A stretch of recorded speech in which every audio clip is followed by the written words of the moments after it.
할렐루야. 위대한 교환이라고 하는 제목으로 하나님의 말씀을 증거하겠습니다. 사실 오늘 우리가 봉독했던 말씀은 크리스마스 본문인 것 같아요. 그죠? 우리 주님께서 태어나셨고 이제 동방 박사들의 방문이 있는 본문입니다. 제가 12월 달 들어서 한번 말씀드렸던 것 같은데요. 우리 지금 교육부서와 함께 본문이 같이 진행되고 있습니다. 그래서 우리 엘레멘트리하고 유스도 오늘 우리가 함께 이 말씀을 볼 때 동일한 말씀으로 보고 있습니다. 그래서 교회 전체가 함께 하나님의 말씀이 무엇인지 함께 찾아 나가는 그런 귀한 시간들이 되기를 원합니다. 설교를 준비하는 여러 가지 방법이 있는데요. 본문이 먼저 주어지고 그 본문을 따라가는 방법론은 텍스트를 통해서, 특별히 오늘 우리에게 주시는 이 말씀을 통해서 하시고자 하는 하나님의 음성이 무엇인가를 어떻게 보면은 받는 입장에 있습니다. 그래서 함께 이 말씀들을 통해서 오늘 저 자신과 또 우리 공동체를 통해서 말씀하시는 우리 하나님의 음성이 무엇인지 함께 찾아 나가기를 바랍니다. 주현절 혹시 들어보셨습니까? 성탄절은 다 아실 거고요. 주현절이라고 하는 것은 좀 생소한 내용일지도 모르겠습니다. 그런데 교회사를 보면은 초대교회 때부터 부활절 그리고 성령이 임하셨던 그 오순절과 함께 이 주현절은 굉장히 중요한, 어찌 보면은 초대교회가 세워지고 난 이후에 굉장히 중요하게 지켰던 절기 중에 하나입니다. 그러고 난 다음에 발전하기 시작했던 것이 주님의 탄생하셨던 성탄절입니다. 여러분, 이 주현절이라고 하는 것은 온 세상에 예수님께서 나타나심을 축하하는 그런 절기입니다. 그래서 12월 25일이 성탄절로 이렇게 제정이 되고 난 이후에 12일 동안 사실 이 성탄과 관련된 내용들이 묵상되어지고 또 축하했습니다. 그리고 마지막 날이 이제 1월 6일이 되는 거죠. 12번째 날이. 그때가 이제 주현절인데, 교회사를 보면 이 교회력이 교회 안에서 이렇게 형성되어 갈 때 성탄절, 크리스마스 이전보다 이 주현절이 먼저 지켜졌다는 것을 여러분 알았으면 좋겠습니다. 16세기 이제 종교 개혁이 일어나고 난 이후에 이때까지 모든 교회의 전통은 나쁜 것이다. 오직 말씀 중심으로만 돌아가자라고 하는 그 기치를 시작으로 해서 사실 부활과 성탄이라고 하는 두 개의 큰 기독교에서의 그 절기들이 지켜지게 됐는데요. 이제 그 복음주의 계열의 교회에서는 이 주현절은 거의 지켜지지 않고 있습니다. 그래서 제가 우리 교회가 우리 그리스도의 성탄을 맞이하면서 이 대림절을 지켰잖아요. 성탄을 맞이하기 전에 종말과 시작, 교회록의 시작과 종말의 시점이 되는 이 대림절을 이제 4주 보내고, 그다음에 이제 성탄절, 빛의 절기의 절정인 그리스도의 오심을 우리가 함께 지켰는데, 올해는 주현절이 어떤 것인가에 대해서만 소개만 하는 것으로 이렇게 끝을 내려고 합니다. 주현절은 어쨌든 주님께서 탄생하셨던 것과 관련된 이야기이기는 합니다만은 온 세상에 예수님께서 나타나신, 우리 주님께서 나타나신 것을 지키는 그런 절기입니다. 서방교회든 동방교회든 다 중요하게 지켰고요. 주현절 때에 사실 봉독되는 이 본문이 오늘 우리가 읽었던 이 동방박사의 방문입니다. 이 동방박사의 방문은 우리가 잘 알고 있는 내용이긴 한데요, 주현절과 관련돼서 굉장히 특징적인 내용이 있습니다. 그건 뭐냐 하면, 동방박사는 유대인입니까? 유대인이 아닙니까? 유대인이 아닙니다. 동방에 있는 박사들이 성경과 관련된 내용을 알고 유대인들이 믿는 하나님을 믿었다라고 하는 것이죠. 그리고 구약의 예언의 말씀들을 잘 알았다라고 하는 것이죠. 그래서 동방 박사들이 예수님께 찾아와 경배했다라고 하는 것은 어찌 보면 예수님께서 이 땅 가운데 오셨을 때에 이방인들이 하나님께 참으로 왕으로 오신 자로 진정으로 대우하고 드렸던 첫 번째 사건이다, 이렇게 보고 있습니다. 유대인이 아닌 우리들, 이방인인 우리들, 그렇지만 그리스도의 복음의 능력으로 말미암아 이 자리에 앉아서 예수님이 나의 주님이시다, 그리스도이시다라고 감히 고백하고 이 땅 가운데 구원을 받은 우리들은 이 동방박사들이 우리 주님을 참된 왕으로, 참된 메시아로 모시고 경배했던 이 사건에 함께 동참하시기를 바랍니다.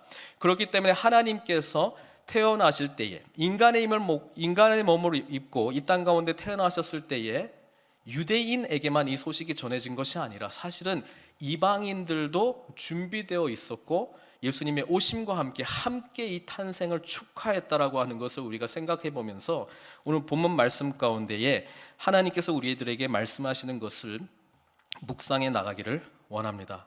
설교의 제목을 위대한 교환, 이렇게 제가 제목을 정했는데요, 이것은 사실 마틴 루터가 고린도 후서 5장 21절의 말씀, 이것과 관련돼서 이 표현을 썼습니다. 하나님이 죄를 알지 못하신 이를 우리를 대신하여 죄로 삼으신 것은 우리로 하여금 그 안에서 하나님의 의가 되게 하려 하심이라. 고린도 후서 5장 21절의 말씀입니다. 무슨 내용인가 하니 하나님께서 위대한 교환을 우리에게 주셨는데 그건 뭐냐면 우리 죄를 가져가시고 하나님의 의를 우리에게 주시겠다라고 하는 것입니다. 우리의 죽음을 가져가시고 하나님의 생명을 우리에게 주시겠다라고 하는 이 위대한 교환이 바로 복음의 핵심이라고 하는 사실입니다. 제가 성탄절, 또 특별히 대림절과 관련돼서 이 성탄 주기 동안에 우리가 지키는 것 중에서 위대한 교환을 기억하는 날로 우리가 묵상하고 생각하고 절기를 지킨다고 말씀드렸고, 그 의미에서 이웃들에게 선물을 나눠주는 것은 크리스마스 날이기 때문에 선물을 주는 것이 아니라 하나님께서 우리에게 이 위대한 교환을 허락하셨기 때문에 그 은혜를 깨달은 우리들이 그것에 반응해서 이웃들에게 선물을 나누어 주는 것입니다.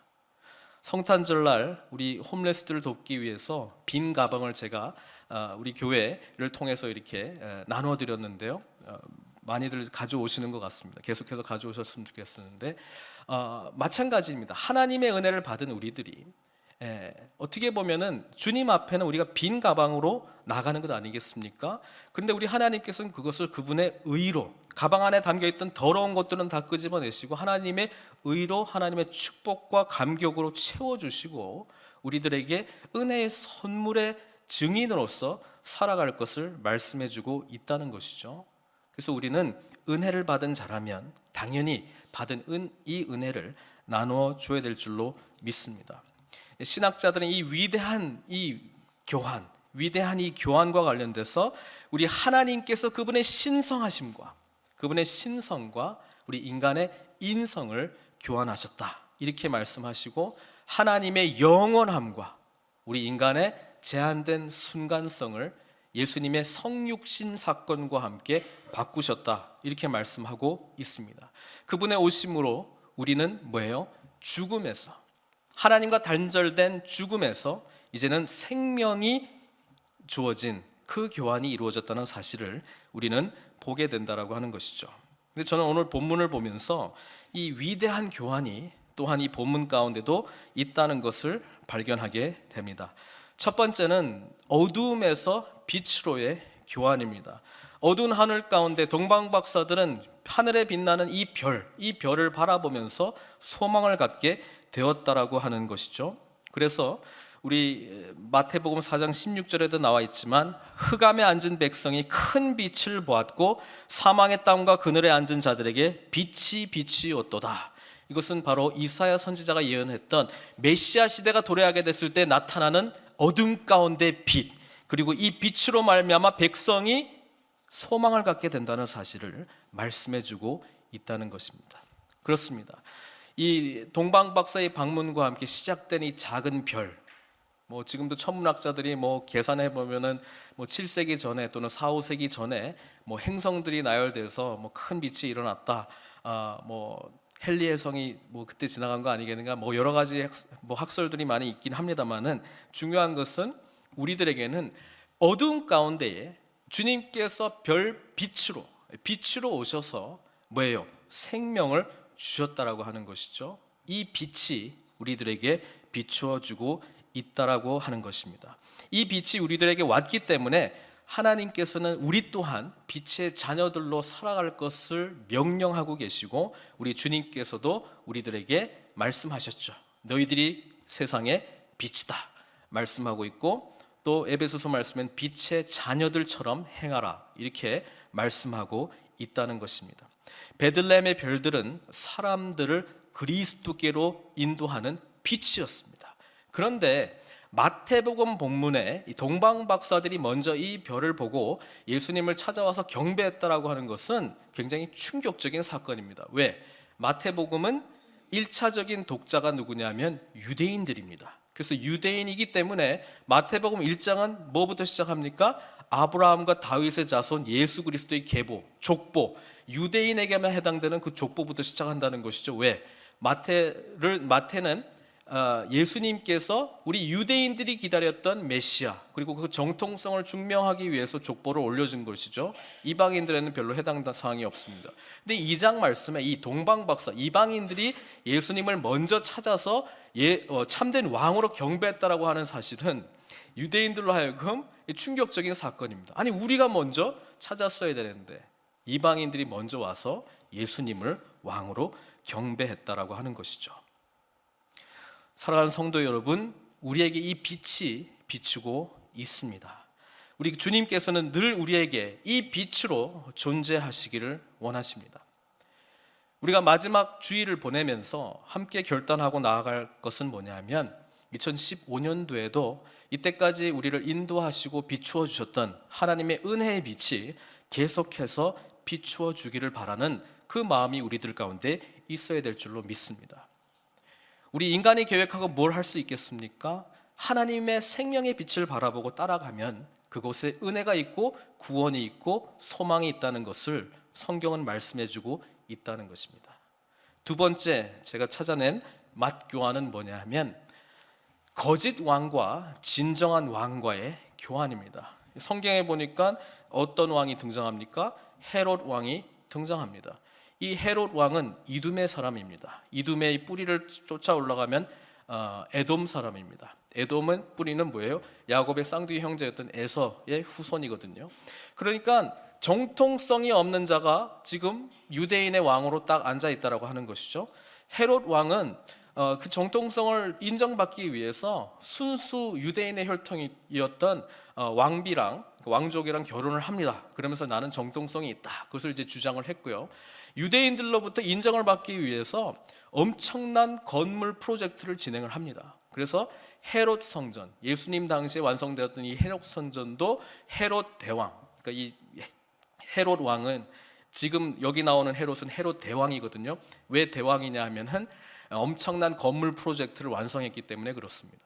그래서 유대인들의 마음을 사로잡기 위해서는 유대인들은 늘 성전과 관련돼서 관심이 있으니까 가장 화려한 성전을 짓습니다. 그게 예수님께서 이 성전을 헐라 말씀하셨던 그 성전입니다. 그리고 건축 도시들을 막 건설하기 시작합니다. 그리고 마음에 들도록 사람들에게도 바치고 저기 뭡니까 로마 시저한테도 바치죠. 그렇게 함으로써 뭐예요? 로마에서도 인정받는 왕이 된 것이죠. 여러분, 세상의 왕은 자신의 존재를 지키기 위해서, 어찌 보면 자기의 욕망을 채우기 위해서, 자기가 스스로 위대하다라고 하는 평가를 받기 위해서 존재하는 왕이라고 하는 것이죠. 우리 주님은, 우리가 진정으로 기다리는 메시아, 우리의 참된 왕은 자신의 생명을 내어놓고 우리를 살리시고 우리를 구원하시고 우리에게 은혜를 주시기 위해서 오신 왕이라는 사실을 우리는 기억해야 될 줄로 믿습니다. 우리는 참된 왕, 메시아이신 그리스도를 믿어야 될 줄로 믿습니다. 근데 가끔 우리는 거짓 왕의 그 길을 따라가고 있지는 않은지 스스로 생각해 봐야 될지도 모르겠습니다. 세 번째 제가 발견한 거는요, 여기에 보니까 거짓 경배와 참된 경배가 나옵니다. 헤롯이요, 그 동방 박사들이 찾아왔는데 뭐라고 그랬습니까? 유대인의 왕이 어디 있느냐 이렇게 물어봤잖아요. 자기가 지금 유대인의 왕인데 자기 앞에 와가지고 유대인의 왕이 어디 있냐 이렇게 물어보니까 얼마나 기분이 나빴겠어요. 이 헤롯 대왕은 예수님이 탄생하시고 얼마 있다가 한 몇 년 후에 바로 죽습니다. 그리고 말년에 요세푸스나 이런 기록들을 보면은 약간 그 편집증이 있었어요. 얼마나 자기의 그 왕권에 대한 이게 그냥 간절했는지 자기 아들들도 자기 왕위를 찬탈하기를 원한다라고 생각해서 죽여버립니다. 그리고 그런 상황 가운데 이 본문을 생각해 보면 동방 박사들이야 뭐 아무 생각 없이 던졌던 질문일지도 모르겠는데 왕 앞에 찾아와서 유대인의 왕이 어디 있느냐 이렇게 물어본다라고 하는 것은 참 어리석은지도 모르겠습니다. 어쨌든 이 질문을 받고 헤롯이 그냥 밤잠을 설치는 거예요. 뭐 나 말고도 다른 왕이 있다는 거야? 누군지 알아봐. 그래가지고 이제 예언을 찾아보니까 미가서 5장 2절에 베들레헴에서 메시아가 난다는 그런 이야기가 있더라. 뭐 이런 걸 이제 알게 되는 것이죠.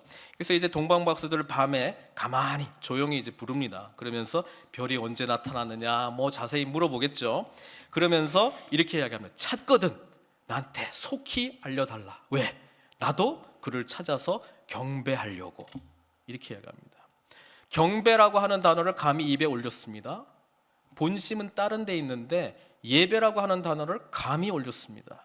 여러분 혹시 우리가 이런 거짓 예배 우리가 입에 담고 마음에 담고 있습니까? 예배가 의미하는 것이 참된 것인지를 우리가 온전히 깨닫지 못하고 잘못된 동기와 잘못된 생각으로 예배를 통해서 뭔가 얻고 싶은 것이 있습니까? 그것은 거짓 예배라고 하는 것이죠. 참된 예배는 동방 박사들의 경배, 이것이 바로 참된 예배라고 할 수 있는 것입니다.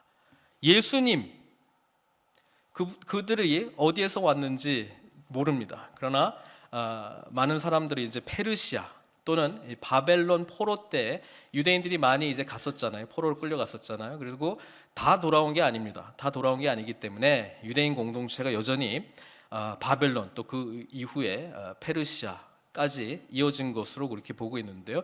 그 유대 공동체 속에서 하나님의 말씀, 특별히 이제 구약 말씀들을 이제 보게 되고 알게 되고 그리고 메시아에 대한 이해가 생기게 되었다라고 하는 것이죠. 근데 이 동방 박사들이 있었던 곳이 만약에 페르시아면 오늘날 이제 이라크잖아요. 그러니까 거기서 베들레헴까지는 약 900마일입니다. 그 긴 여정을 별빛 하나 바라보고 그 다음에 자신들의 하나님도 아닌 말씀 붙들고 나아가는 그들의 마음속에 도대체 이 메시아는 어떤 메시아일까? 이 생각을 하면서 오지 않았겠어요? 이 메시아에게 우리가 만나게 된다면 과연 어떠한 선물을 드려야 될까? 그것을 늘 준비하면 가지 않았겠어요? 그래서 왕에 걸맞는 선물들을 준비하고 갔습니다. 그리고 우리가 잘 아는 황금과 유향과 몰약, 이 세 가지를 가지고 간 것을 성경은 기록하고 있고 아기 예수를 찾아갔을 때에 그 세 가지 선물을 바쳤습니다. 세 가지 선물을 바쳤기 때문에 우리는 동방 박사가 세 사람인 것으로 알고 있는데 모릅니다. 성경 기록이 없기 때문에. 어떤 전설에는 12명이다 뭐 이런 것도 있는데 뭐 성경이 없으니까 자세히 이야기는 하지는 않겠습니다. 근데 이 선물을 제가 묵상하면서 우리 하나님의 또 선물과 선물의 교환에 대해서 생각해 보게 되었습니다. 여러분 우리가 하나님 앞에 선물을 드리는 것은 우리가 이 황금과 유황과 몰약을 드렸기 때문에 이제 내가 왕으로부터 받아야 될 뭐가 있어서 드리는 행위가 우리가 드리는 자세가 아니죠. 우리는 은혜 받은 자이기 때문에 그리스도께서 참된 왕이시라는 사실을 알고 있기 때문에 그리고 그 관계에 비추어서 내가 누구인지를 알고 있기 때문에 황금과 유향과 몰약을 드리는 것이죠. 위대한 교환의 착각이라고 할까요? 내가 적은 거를 드리면 하나님이 배로 아니면 100배로 채워주실 것이다 라고 하는 생각으로 혹시 하나님께 드리고 있습니까? 그것은 거짓 경배와 가깝고요. 그것은 이기적인 경배와 가깝고요. 그것은 참된 경배를 떠나 나의 유익을 위해서 드리는 경배 행위가 될 가능성이 높다는 것이죠. 이 동방 박사들은 뭔가를 받기 위해서 황금과 유향과 몰약을 드린 것이 아니라 예수님의 왕되심을 인정하고 온전히 헌신하고자 하는 그런 마음으로 드렸던 것을 우리는 보게 됩니다. 그래서 이 위대한 교환과 함께 절대로 빠져서는 안 되는 생각은 내가 적은 것을 드리면 하나님이 만배로 채워주리라. 이것은 우리가 뭔가 온전하지 못할 때는 통할 수도 있어요. 그러나 하나님이 그것을 신앙의 원리로 우리에게 주신 것은 아닙니다. 하나님, 우리가 그분이 참되게 누구신지를 깨닫고 진정으로 경배하는 행위 가운데 나아가기를 원한다라고 하는 사실입니다. 이 세 가지 선물이 의미하는 것을 우리는 잘 알고 있습니다. 황금과 유향과 모략은 이미 메시아 시대가 도래하게 되면 모든 나라들이 예루살렘에 모여서 참된 왕 앞에 황금과 유향과 모략과 같은 것을 바칠 것이다 라고 성경에 기록이 되어 있습니다. 황금은 왕들, 왕족들에게 걸맞는 선물이자 또 예수님께서 참된 왕이심을 인정하는 선물이었고 증표였다고 하는 것입니다. 유향은 여러분 찾아보시면은 유향과 관련된 여러 본문들이 나오는데요. 그 중에서 출애굽기 30장에 보면은 이 향품을 만드는 내용이 기록되어 있습니다. 제가 읽어드리면 이렇습니까? 30장 34절부터 38절까지 여호와께서 모세에게 이르시되 너는 소향합과 나감향과 풍자향의 향품을 가져다가 그 향품을 유향에 섞되 각기 같은 분량으로 하고 그것으로 향을 만들되 향 만드는 법대로 만들고, 우리 하나님께서 향 만드는 법까지 알려주신 거 알고 있습니까? 그것에 소금을 쳐서 성결하게 하고 그 향 얼마를 곱게 찌어 내가 너와 만날 회막 안 증거궤 앞에 두라. 이 유향과 섞인 이 향품들은요, 오직 대제사장만 들어갈 수 있는 가장 거룩한 곳에 들어가는 향품입니다. 내가 여호와를 만들 향은 거룩한 것이니 너희를 위하여는 그 방법대로 만들지 말라. 이렇게 되어 있습니다. 우리 하나님 앞에 드림직한 이 향품은 온전히 하나님 앞에 드리는 거룩한 것이다라고 지금 말씀하고 있습니다. 그래서 두 번째 이 유향과 관련돼서는 하나님의 거룩함을 나타내는 의미가 되고요, 또 이 하나님의 은혜 앞에 나아갈 수 있도록 자격을 받은 우리들, 그것도 의미하고 있다는 것이죠. 그래서 제사장으로서의 예수님, 그것을 말씀하고 있다는 것입니다. 마지막 모략도 향이 있기 때문에 향품으로도 쓰여지만 크게 다른 두 가지 용도가 있습니다. 첫 번째는 마취제의 용도가 있습니다. 마취제의 용도요. 우리 주님께서 십자가에 달려 계실 때에 마가복음 15장 23절 보니까 몰약을 탄 포도주를 주었어요. 그렇죠? 고통이 심하니까 이 진통제를 준 거예요. 마취를 해가지고 진통제를 준 거예요. 우리 주님께서 거부하셨죠. 그러니까 십자가 사건과 관련된 몰약이죠. 또 한번 몰약이 나오는 게 요한복음 19장 39절에 나옵니다. 일찍이 예수께 밤에 찾아왔던 니고데모도 몰약과 침향 섞은 것을 100리트라쯤 가지고 온지라. 예수님의 죽음과 관련되어 있습니다. 그래서 연결해 보면 황금은 예수님의 왕되심, 그렇죠? 몰약은 유향은 예수님의 제사장 되심, 그리고 마지막 모략은 뭐예요?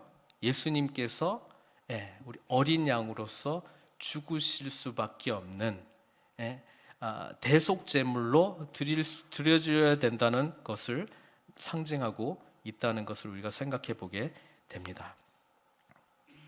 또 하나 제가 향품과 모략과 유향, 이건 또 어디 없을까 이제 찾아보니까 창세기 37장 25절에 또 황금은 안 나오는데 모략과 유향은 나옵니다. 이게 뭐냐면 요셉이 형제들한테 이제 미움을 받고 형제들이 뭐예요? 부덩이에 이제 놓잖아요. 그때 마침 누가 지나가냐면 이스마엘 사람들이 지나갑니다. 37장 25절에 그들이 앉아 음식을 먹다가 11명의 형제들이 먹고 있다가 10명이죠. 눈을 들어 본즉 한 무리의 이스마엘 사람들이 길르앗에서 오는데 그 낙타들이 향품과 유향과 모략을 싣고 애굽으로 내려가는지라. 애굽에는 이 향품과 유향과 모략 이것이 풍부했습니다. 그래서 나중에 야곱이 요셉이 과연 살아 있는지 또 이제 베냐민도 과연 살아 있는지 증거하기 위해서 그 애굽의 이 아름다운 물품들을 이제 증거물로 보내는 내용이 있는데요. 이것을 연결해 보면은 이렇게 되는 것이죠. 우리 주님께서 뭐예요? 우리 대신 죄의 종으로 팔려가는 것을 지금 이야기하고 있는 내용과 연결되어 있지 않습니까? 그래서 이 동방 박사들이 드린 이 예물이라고 하는 것은 하나님의 은혜를 기억하는 선물로서의 예물입니다. 나 이거 해달라고 하나님 앞에 어느 정도 투자하는 게 아니고요, 하나님이 누구신지 분명하게 알고 그분을 인정하고 하나님의 왕 되심을, 하나님의 제사장 되심을, 하나님께서 나를 위해서 대속하여 죽으심을 인정하는 그 선물을, 그 예물을 드렸다라고 하는 것입니다. 그래서 이것은 온전한 예배 행위라고 하는 사실이죠. 그것은 하나님께서 우리를 위해서 행하신 이 위대한 교환이 무엇인지를 알 때만이 할 수 있는 반응입니다. 사랑하는 성도 여러분, 2014년도 이제 오늘로써 마지막 주일을 보내게 됩니다. 2015년도 우리가 새롭게 맞이하면서 오늘 본문을 통해서 말씀하시는 하나님의 음성을 들으십시오. 그분은 우리가 그분께서만이 참된 빛이시고 생명이라는 것을 인정하고 주님만 온전히 붙들기를 원하고 계십니다. 참된 왕이신 메시아만을, 다른 세상의 왕이 아니라 우리를 위해서 죽으시고 우리에게 생명을 주신 그 영원한 왕이신 그 주님을 붙들기를 원하고 있습니다. 우리들에게 다시 한번 거짓 예배 말고 진실하고 참된 예배를 드리시기를 원하시고 그 예배를 받으시겠다 말씀하고 있습니다. 주님 앞에 드리는 행위가 있다면 그것은 하나님께서 나를 향하신 이 위대한 선물과 사랑과 은혜를 깨달은 반응으로서 하나님 앞에 드리고 나오는 그런 자들이 되기를 원한다라고 하는 것이죠. 마지막 주일을 보내면서 우리 주님을 다시 한번 붙드십시다. 우리 교회 가운데 소망을 주시는 분은 오직 주님밖에 없습니다. 우리가 함께 진정으로 예배드리며 주님의 왕되심을 인정할 때 하나님 놀라운 은총이 저와 여러분 모두에게 그리고 늘푸른 선교교회 가운데 풍성하게 임하게 될 줄 믿습니다. 같이 기도하시겠습니다. 사랑과 은혜가 충만하신 우리 하나님 아버지, 오늘 말씀을 통해서 우리가 진정으로 붙들어야 될 것이 무엇인지 주님께서 말씀해 주십니다. 빛으로 오신 주님을 붙들기를 원합니다. 아버지 하나님, 진정한 예배자로 아버지 하나님 참된 경배로 주님 앞에 드리기를 소망합니다. 아버지 하나님, 주님께서 우리들에게 허락하신 놀라운 은혜를 기억하며 참된 왕 앞에 왕다운 예물을, 왕다운 왕 되심을 인정하는 그런 선물들을 드리는 저희들 될 수 있도록 인도하여 주시고, 그럴 때에 우리 늘푸른 선교교회 가운데 하나님의 무궁한 축복이 있게 하여 주시옵소서. 2014년도를 마무리하며 주님의 왕 되심을 다시 한번 인정하고 나아가기를 소망하오니